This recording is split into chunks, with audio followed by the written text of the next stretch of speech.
Artificial intelligence. Replace jobs.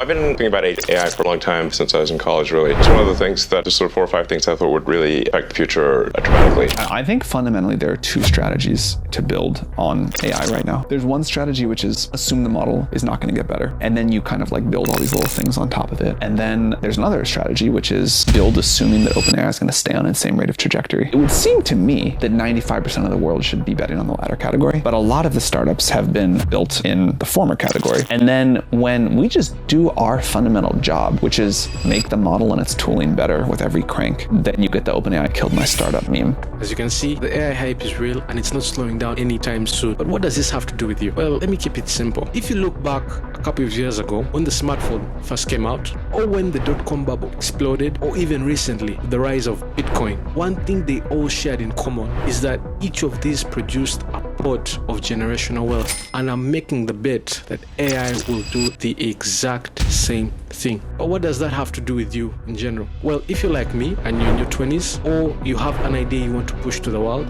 or maybe you have your own business, this video has been made just for you. I'll be looking into some of the techniques that I have implemented myself that you can actually copy and paste. And we'll also be looking at other businesses and how they're leveraging AI to improve and make their systems more efficient. Today, we're specifically going to look into ChatGPT. This tool can be leveraged by you and anyone else after watching this video.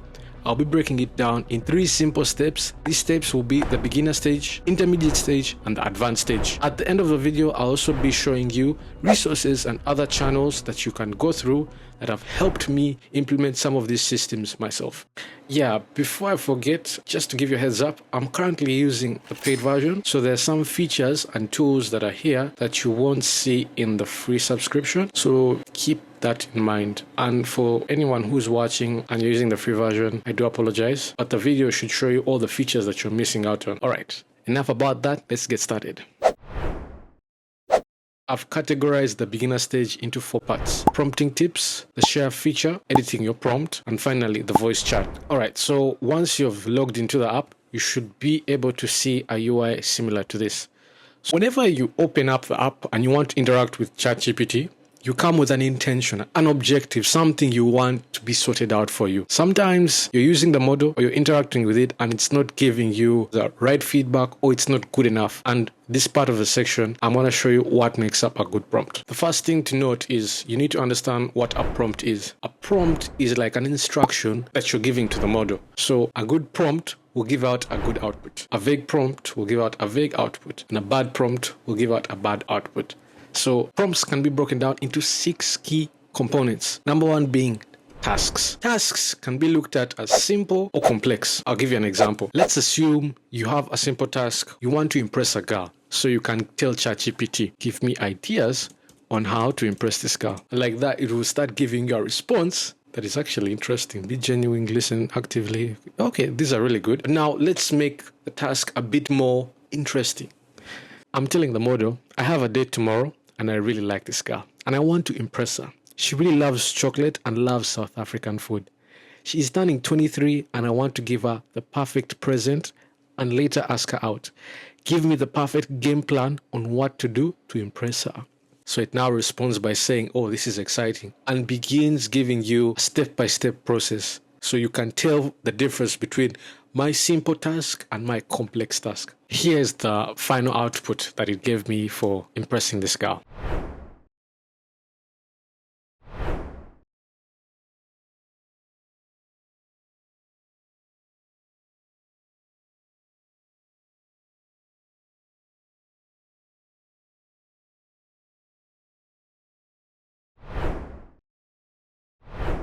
So the next part about providing the perfect prompt to the model is context. Context can really amplify the output you get depending on how good the context is. An example is, let's say I want to lose 5 kilograms. Well, that's some context, but we can turn it up a notch. So I want to lose 5 kilograms within the next 3 weeks and I have only 2 hours a day to exercise. That is some more context. So these are the 2 responses that the AI gives you with context and without context. Number 3, examples. It's much better to give an example of an outcome that you want the AI to demonstrate in its output. So let's have a quick preview of what this looks like. I'm now giving ChatGPT access to my resume or CV or whatever you prefer to call it, and I'm going to ask it to give me a response for what are my biggest weaknesses based off my PDF.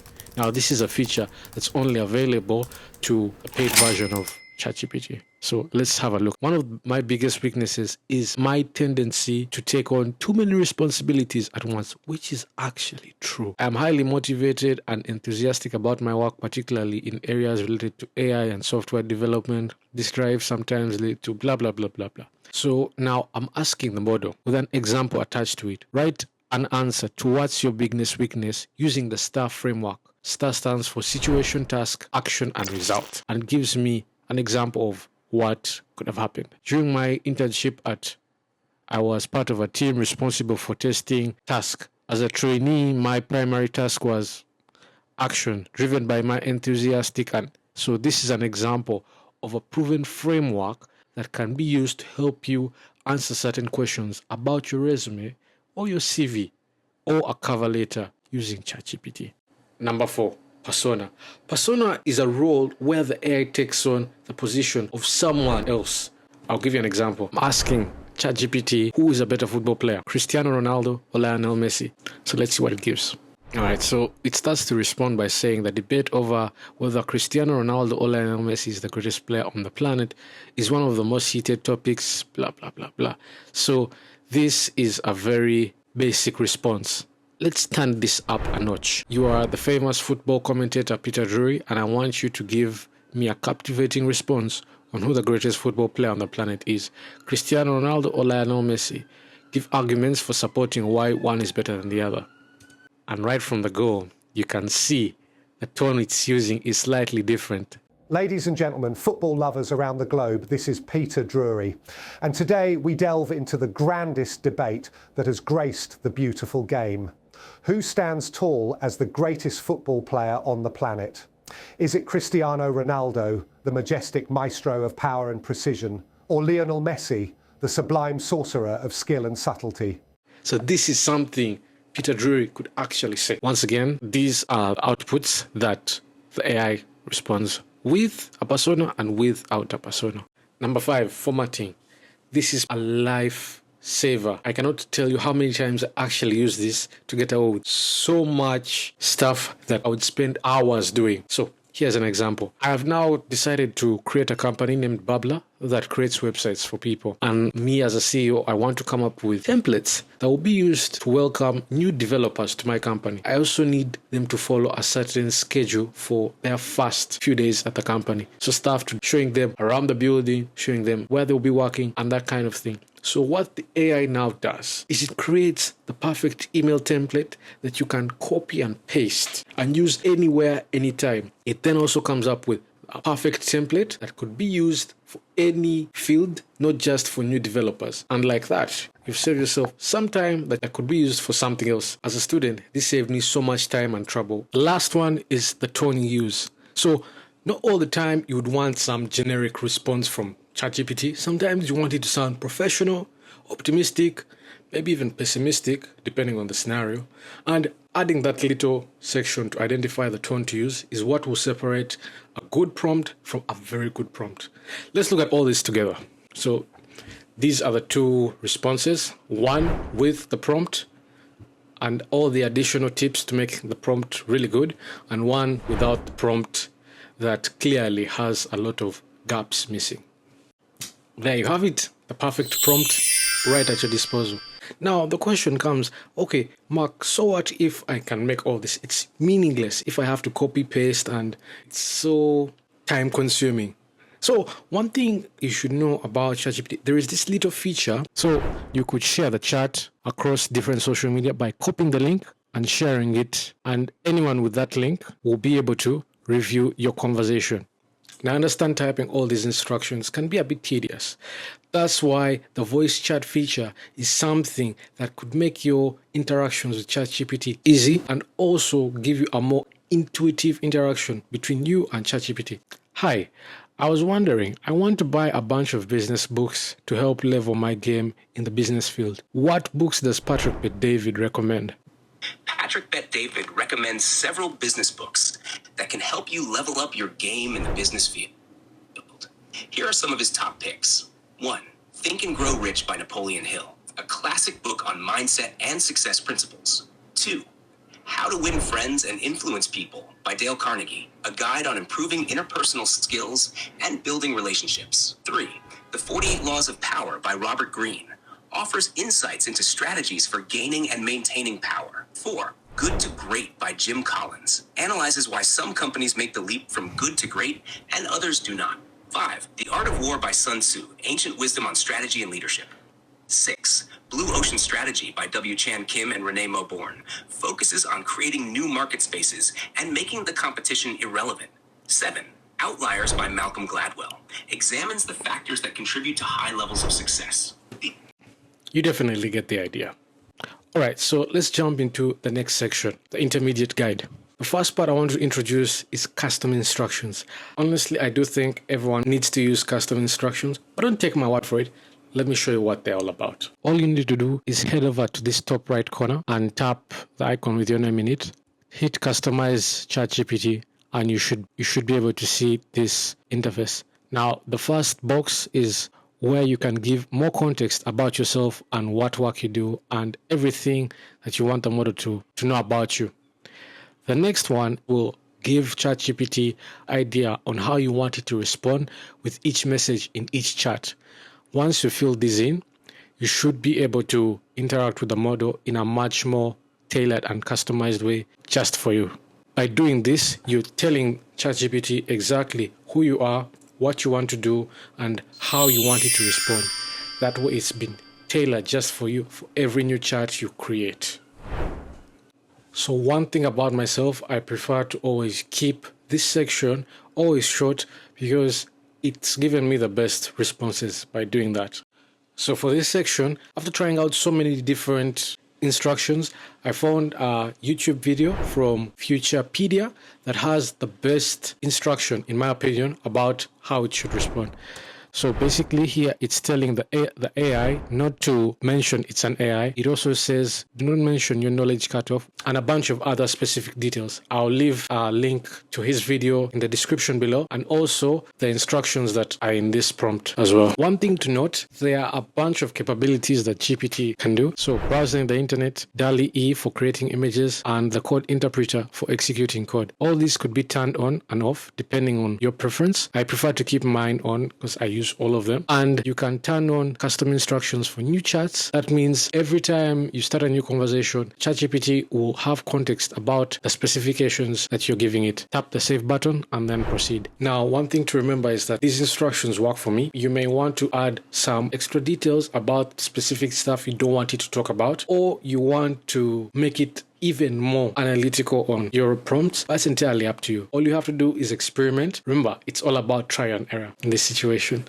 Another useful feature is ChatGPT's code interpreter, which is used for data analysis and analyzing large CSV files. Let's assume you're a business owner who has a data set or a table with all your sales transactions, employee lists, or maybe web analytics, and you find it really, really tedious to go through all this, or you have to employ someone to go through all this data. ChatGPT is able to break this down in seconds and also in an interpretable way. I begin by giving it data regarding Spotify's top playlists and songs for the year of 2024. So in this data set, you can see it returns a graph showing the top 10 songs featured on Spotify's list. Now, in terms of a business perspective, this can be used for analyzing huge amounts of data sets. So instead of having to hire a team of data analysts, a small business owner or a uni student like myself could use this in a relatively fast and easy way. So not only does it provide you with the data, it's now interactive, meaning you can decide to change the color and have a more in-depth analysis. Another way of looking at this information is to look at it from different format. Maybe you prefer to look at this in the form of a pie chart. Just take a look at this. So now I am asking it to present the data in a different format and it's analyzing the data set so you don't have to upload it again. And like that, you can see the top 5 stream songs in the form of a pie chart. So a recent feature they introduced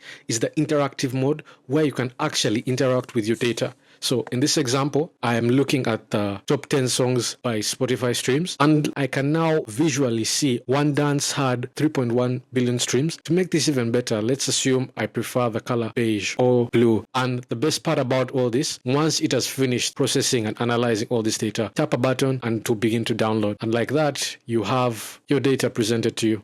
Good news. Now that you've done with both the beginner and the intermediate stages, you're now ready to look into the more advanced and technical side of how you could leverage GPT outside the ChatGPT platform. All right. So just like in my previous categories, the best way to explain to you is to show you with an example. I have a database that was created with AI for my social media. The idea behind this is really simple. You could get all the top brands, podcasters, and different personalities that have massive traction all over social media. So people like Cody Sanchez, Dr. Huberman, Grant Cardone, Patrick B. David, and lots of other personal brands and podcasters out there.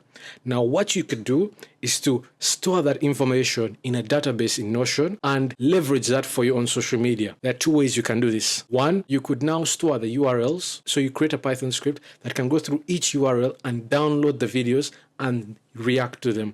I'm sure you've seen so many people who are posting different kinds of videos where they're reacting to other videos that have gone viral. On top of that, the other way to leverage GPT is now whenever you have a video and you want to see what your competitors are saying and what make them go viral, in this database, you have a section that has the transcripts. The transcripts will show you exactly what they said. And now all you have to do is copy, paste, and then ask GPT to create for you a transcript based on your business model or what you're trying to do. But enough talking. Let's see what this is about.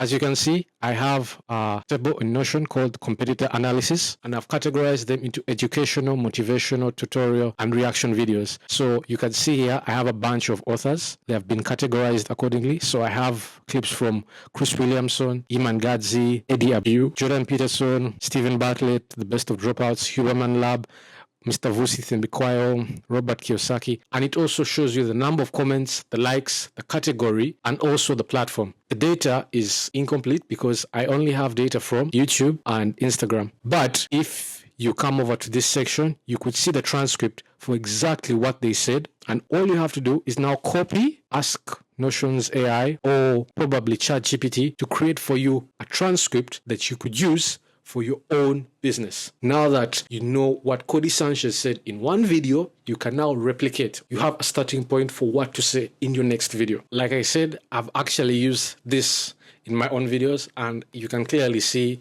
in some of these, I have myself in the background talking and giving my feedback based on what these different people are talking about. That's one idea. This is another project of mine that involves actual software development. The idea behind this is to create LinkedIn posts, Twitter posts, basically all sorts of social media content using ChatGPT. Now, the first thing to do is to sign up with Spotify. I'm now able to look at all the different podcasts I listen to. But in this instance, I'm interested in the Rest is Football podcast, where they talk about Kylian Mbappe and how he is going to fit into the Real Madrid squad. Now, all I have to do is go through the transcript and look for specific words. In this case, I'm looking for Mbappe. Now, I can now highlight the text I'm interested in, and a little pop-up window will show up in the right-hand corner, and I'll be able to now select what I want to do with it, whether I want to ask the AI for more questions about it. But in this case, I'm interested in creating a LinkedIn post. Now, what you're seeing is an overview of what I want it to do. In this section, I look at the writing style, how I want my audience to review and feel when they are looking at the article. The text should be. So in this case, I want a long text because LinkedIn is a platform where people prefer to read. So it depends on the social media platform you're posting on. Then from there, I decide to give it a final prompt. What is my objective? The task, like I said in the first stage. So in this case, I want to spark a debate about why Kylian Mbappe is an incredible signing for Real Madrid. So the better the prompt, the better the output. And you can see there is a section that has the title and the text that has just come back. Let's speed run through this. So there are a bunch of features you can do with this just to make it more interactive. So you could add quotations, you could make it bold. You can now actually get it to rephrase, make the text you've selected more engaging, or even make it less intense. All you have to do is highlight the text, pick an option, and let the AI rephrase whatever you want it to rephrase. And you can do this as many times as you want, because now you're in control of what it's doing. And all you have to do is copy, paste, and continue editing. Simple as that. After doing all this, you now have a full article ready to be presented to your audience. This is an internal tool. It can be leveraged by any company to create articles, newsletters, Twitter posts, all within a few minutes using AI. If you go on the internet, you will see a ton of these software tools. The reason why I chose to implement them internally is because I wanted to leverage AI and show you how you as a business owner or as a young entrepreneur can create software that can be useful for yourself as well as anyone who asks you to develop an AI project. It may not be a deep machine learning project, but this is how you can sell some of these products to companies that don't understand where this is coming from. When I was developing all these tools, I got inspiration from the following people: Brett Malinowski, Liam Ottley, Dev Ebler, and Daniel Iles. All these people are a few YouTube and social media personalities who have all picked up on this AI trend. Now that you've seen what you've seen, and you've learned a thing or two about ChatGPT, I'm curious to know what you think. Do you agree with what I have to say about ChatGPT? Are you going to leverage ChatGPT in your business? Or are you going to sit back and let the AI bubble pop without you being a beneficiary in all this? But also, if you did find this video helpful, don't forget to like, subscribe, and share with as many people as you can. And until then, I'll see you in the next one. Peace.